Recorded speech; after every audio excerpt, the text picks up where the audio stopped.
Hello, everybody. This is Noah and John, and we are with UrbanDigs. And today, Johnny, we are talking Manhattan. And ooh, we got a good one, Johnny. We got Jessica Peters, a Brooklyn powerhouse over at Douglas Elliman. Been in the business almost 19 years, going on 20 years next year. She's done over $1 billion in closed deals. She is a monster in terms of production in this market. And we got her, Johnny, all to ourselves for the next 15 minutes. So, Jessica, first off, thank you for being here. And I'm going to go right into it and ask you the question because people want to know what is going on in that Brooklyn market there, Jessica? Tell us.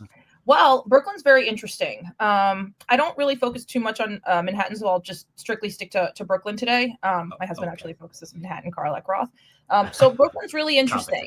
Yeah. So Brooklyn's really interesting. There are pockets that are hot on fire. Like I can't even keep enough inventory.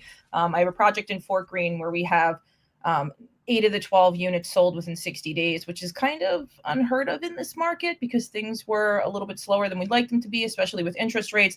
I'd say Park Slope, Carroll Gardens, Cobble Hill, borderline Fort Greene, Williamsburg, Greenpoint. Those are neighborhoods that are proving to be market proof right now. Almost all the inventory that I have in those neighborhoods has fully absorbed in record time. Whereas there are some areas like Bushwick and Bed-Stuy, which are a little bit slower to come around. I'd say that any neighborhoods that are kind of like on the outskirts of a very prime neighborhood are now considered secondary neighborhoods. So these are taking a little bit longer to move. And unfortunately, we've seen inventory linger, for longer than 6 months with even some staging changes and broker changes. But that's just kind of the nature of the market in Brooklyn. It's incredibly pocketed.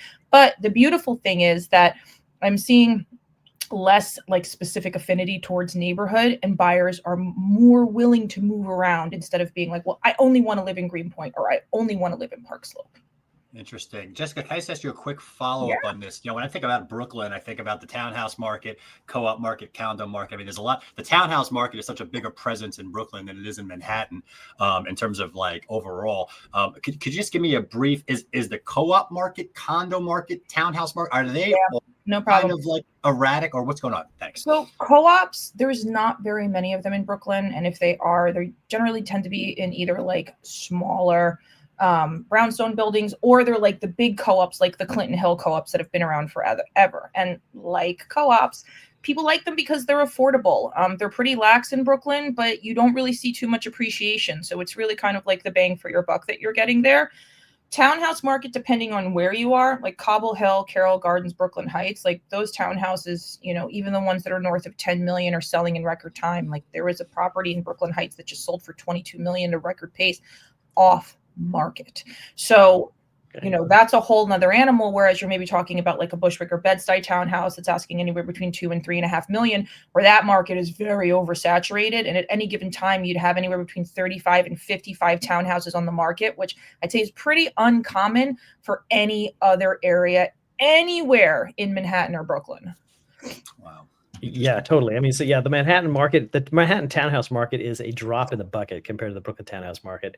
And it's such a unique, it's almost like a curiosity in Manhattan, whereas in Brooklyn, it's like the third leg of the stool. Like you just have to have it for the Brooklyn market to be complete. And it's so available in Brooklyn, which is so uncommon. In Manhattan, you have to be at a very high price point in order to kind of buy into that market, unless you're buying something that needs a lot of renovation. But I mean, you can get a brownstone starting at like 2.5 million in like prime Bed-Stuy neighborhoods, and like 10 million will get you pretty much anything you're looking for. Well, that's a great question. I just have an aside on that, because one of the things you mentioned I thought was really interesting is about the fluidity of buyers and where they're looking to move. And I'm curious if does that translate across the property types, or the condo buyers, like they're fixated on Williamsburg, Greenpoint, and the townhouse buyers are more like, I'll take Carroll Gardens. If I can't get that, maybe I'll go Park Slope. If I can't get that, maybe I'll go Prospect Heights. Is there any difference there? There used to be seasonality, but with the rates and like the ebbs and flows and these weird ups and downs we have in the market, depending on what happens in the stock market, what happens in the crypto market, what happens with the treasury, I think that people really want to buy. They want to own. So because of that, they have opened up kind of like all of the options. It's like, okay, this is what I really want, but if I can't get this here, then I'm going to look at a like kind neighborhood that will give me what I want on the interior, but maybe the neighborhood has to grow a little. Or we see people who are like, okay, I'm on the borderline of being able to afford the townhouse that I want, but I can pretty much buy any condo that I want. So let me explore the two of them and see which one is going to be better for me. Do I really want that townhouse? Or, oh, I have the budget for a townhouse, but do I really want to spend that much money? Like, that's kind of the conversations I've been having with people, especially I did a deal in Park Slope last week, and the buyer could buy a property that was 3 times the amount that the condo was worth. Yeah. But they opted to choose something smaller and more affordable. We didn't really get into the reasons, but I think, it's kind of obvious.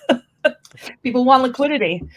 Yeah. Well, so let me focus on the condos for a bit, because that's really interesting. And you are absolutely crushing it, especially on the new dev front in Brooklyn. And I would love your thoughts on what that's like to be the managing broker at the sales office for a new dev in Brooklyn. Sure. So it really depends, right? Whenever I can, I like to get in from inception, because one of the things that's super important to me is demographics. So if I'm giving guidance on how to program a building, it's always based on the immediate demographic and interchangeable neighborhoods. And when I'm able to do that, I find that our buildings sell out faster, because the room sizes that we're gearing them towards are geared towards whoever's coming to look at it, whether it's a 1-bedroom, 2-bedroom, 3-bedroom, 4-bedroom, right? Like, you got to be very, very thoughtful when it comes to this. But when I'm coming on just as and everything's already done, one of the things that I often change is staging, because staging is very personal. And while designers and stagers are fantastic, I work with them all the time. One of the things that I've learned in the 19 years is that what a stager or designer might not really be relevant to the demographic. So if I have to do a couple of different models in a building, I'll do the 1-bedroom specific to that demographic that's coming, the 2-bedroom, the 3-bedroom. So you know who your audience is, and then you have a much better chance of bringing everybody in instead of just attracting one demographic. We're also hyper focused on data. Our team built this back-end system where we track every single person that comes to all of our open houses. And any given weekend, we have about 15 plus open houses across 10 to 12 different neighborhoods. So that gives us a lot of insight of where our buyers are coming from, what they're looking for, what neighborhoods they're looking in, and what they're willing to explore to get the right property. So it's kind of a loaded question, because there's a lot that goes into the back end, and it really depends on the neighborhood you're in, because some the market-proof neighborhoods, while you still have to put a lot of time, energy, and effort into launching a project, it's a little bit easier to launch something in Park Slope or Greenpoint. You know that you're going to have that waiting list of people because there's such limited inventory. But then when I go to list a condo in Bed-Stuy, I know that I have to put together a much more thorough marketing plan, because there are so many other properties that you can see in addition to mine, and I have to make sure I'm visible. So I'd say visibility is probably the most important thing in terms of our marketing. So much goes into the back of it, and I can imagine the back end team that you're putting together over here. I mean, this is why if you're an individual agent.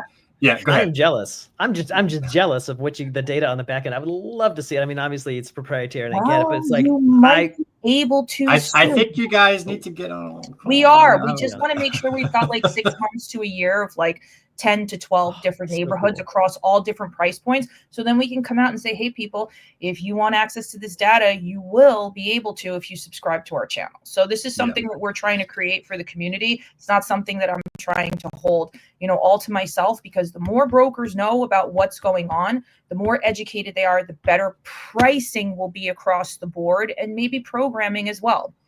The best AI is agent intelligence, Jessica.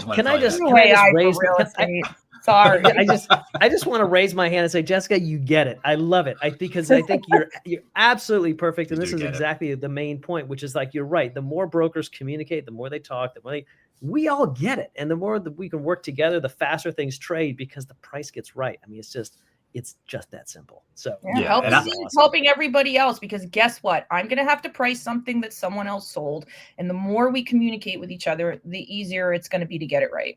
Yeah, you got to remove that friction from all this, and this all helps. This is a great pivot into this question right over here. When we were talking before this interview, you were going into a whole thing about why product and neighborhood knowledge is so critical, why it's so important, and we're just talking about that now. So I would like to ask you that exact question. I mean, why is that just the backbone of being successful in this business?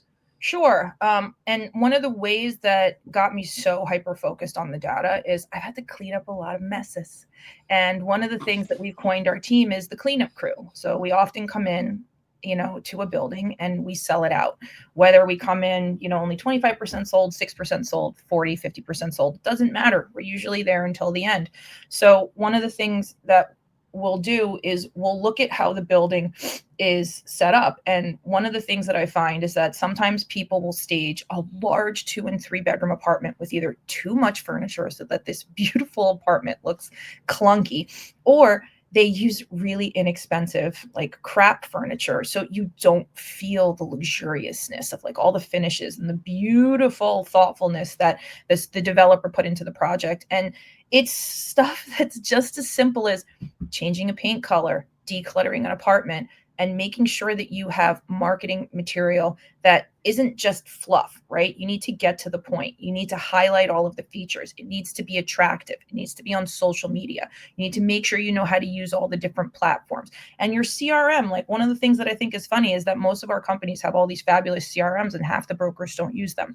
So it's just constantly staying in touch, constantly making sure you're reaching the right audience. Because let's say I finish a building and then I have another one that's very close by. If I tracked every single person, which I do, and say they bought, they didn't bought, they went to this building, I'm staying in touch with them, they told me to keep in touch, we showed them 4 months ago, they're probably still relevant here, right? So it's not even just like, hey, I'm putting this listing online, I'm staging it, I'm making all this beautiful marketing material. Like there's so many phone calls behind the scenes before we're live that's like, hey, my building's going to be ready in 3 months. I know you're a new development broker. I'm going to bring you in early because I trust you. And if your client wants to make an offer, then I can help make the building declare effective sooner. So it's really just kind of like always being on top of it. And I know it's going to sound funny, but become excellent at the basics. They are literally the thing that consistently brings in business consistency. So, I mean, that right there is just a masterclass. Become excellent at the basics. And I say this on so many podcasts that we do, and I'm going to have to say it again, which is that when you ask the top brokers for what they do, they all approach it from a different angle, but they all get the basics right. They all start there, and then it's like their personality and their own way of doing business takes over. But the basics, they have down pat. That's just amazing stuff. Yeah, and it's like, I know that people do sellers reports, but like, don't just do like a seller's report to have a seller's report. Like, don't just put somebody's name on it. Like, I want their name. I want to know where they're from. Like any kind of legal demographics that we can write on those sheets. Right. And I want to know what other neighborhoods they're looking at. Where do they live? How long have they been in New York? Are they natives? Like, if you look at one of my seller's reports, like it might seem like I'm best friends with the buyers that come to my properties because of how much I know about them. And it's funny, like, all you have to do is ask people questions. Like they'll tell you everything. Like it's not hard. Just ask questions and listen. Yeah, no, this is phenomenal. But let me talk about themselves. Okay, they do. Well, they do. We all like to do that, Jessica. Yeah. So it's like it's so funny. So, all right. Speaking of basics, let me ask you a question. This is kind of a harder one, like seller denial or buyer denial. Sometimes, especially with sellers. Maybe not a new dev, maybe not a developer because they're a little bit more math driven, but sometimes you have someone who's just in love with their property and they renovated it with their bare hands. How do you approach those conversations? And, with your data? I'm probably going to give a very unpopular answer. Uh-oh. Okay. And the reason I'm going to give this unpopular answer is because that I've found that the way that you get into those awful situations is your own fault. Right? So if a seller comes to you and you're on a pitch and you're like, this is what your property is worth. And the seller's like, oh my God, but I did this, that, and the other, right? I'm willing to test the price slightly above what I recommend, but I'm not going to, do something crazy because I've been there, I've done that. And let me tell you something, no good deed goes unpunished. And at the end of the day, who's the one that gets blamed for not selling it? You. So if you take on that crazy, stupid price and then you can't get your seller to come down after, like you've created such high expectations and mismanaged expectations that now you've let your seller control the situation. And I don't even know how you walk yourself back on that, right? Because once you give them the power and you're no longer the professional, you lost. So if you're not firm from day one, having that conversation, and I've tried to do this many times over the years with, let's try it for 30 days. Let's try it for 35 to 45 days. We either walk away because I'm not lowering the price and they didn't listen to me, or we get into this like really uncomfortable situation despite all the data that I gave them in the beginning, all the reports. So I think it's just starting off on the wrong foot when you do what the seller wants. This isn't the seller's job. They're not the professional. And unless you feel in your heart that this is something that you can absolutely try to push because it is beautiful and it is like a market breaker, sure. But otherwise, I would say walk away. It's not worth your time. When one door closes, another opens. And being like, I look at these relationships with my clients as partnerships, right? And if you just want to look at me and talk down to me, like I don't know what I'm doing after 19 years, we should be working with each other. I mean, amazing. But let me ask, there's so many brokers fail to make that transition. And what you're really talking about is confidence at the core about, look, I know my shit. Like that's all there is to it. So how do you make that transition? Especially, look, you came to Brooklyn in 2008, you made the move, you came here, and it's been wonderful for you. But how did you develop that confidence to be at the beginning like, look, it's my way or the highway, basically? It's exactly how I just said I got there. I'd say, yeah, I'll try your price. And then it didn't work. And then, a couple months down the line, we're stuck in this price. And like, I actually just had to quit a project that I started.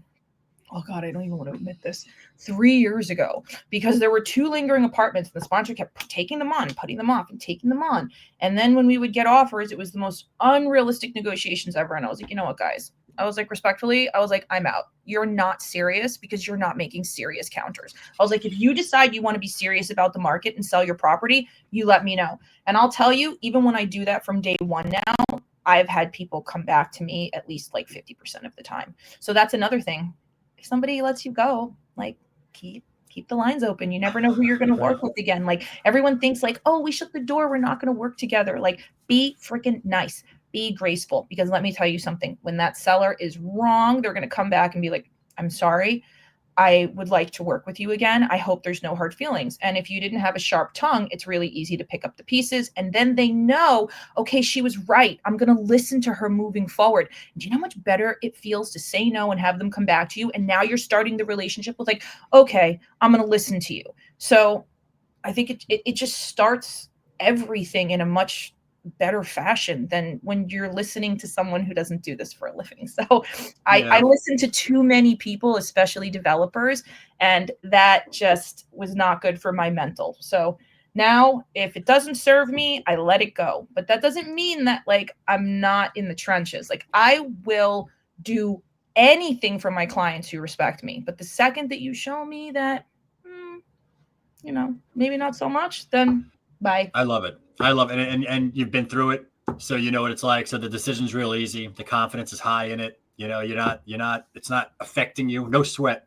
No sweat. Thick skin. Care. Like I'm at the point in my career now where I'd rather have none of the shitty business, even if I had nothing else better to look forward to, because I'll make something better to look forward to. Like, why be miserable? That's the mentality you have to have. I love it. All right. Well, we're approaching out of time, but I got one last question I want to sneak into you. We'd like to end this show.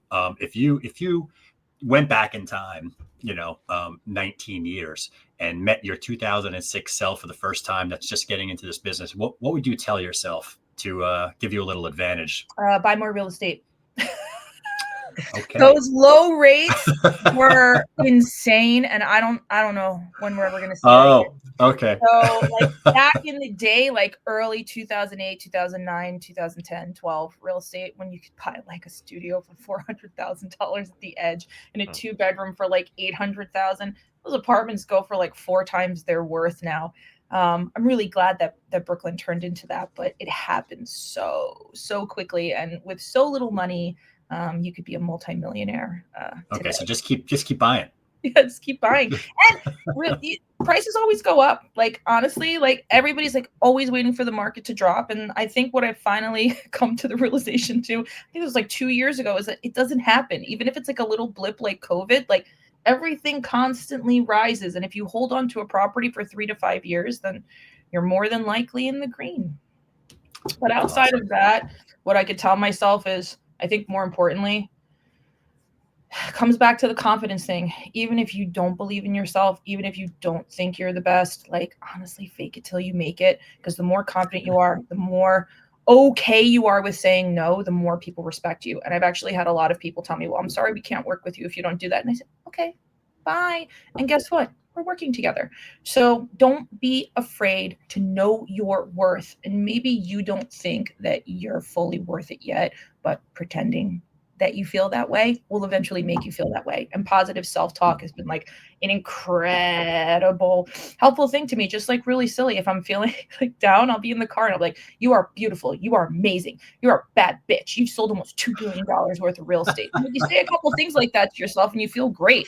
So I'm sure that motivate yourself. Yeah, I'm sure that anybody can find good qualities about themselves. You know, the more negatively we talk to ourselves, the more we feel like shit. So talk nice to yourself. It helps a lot.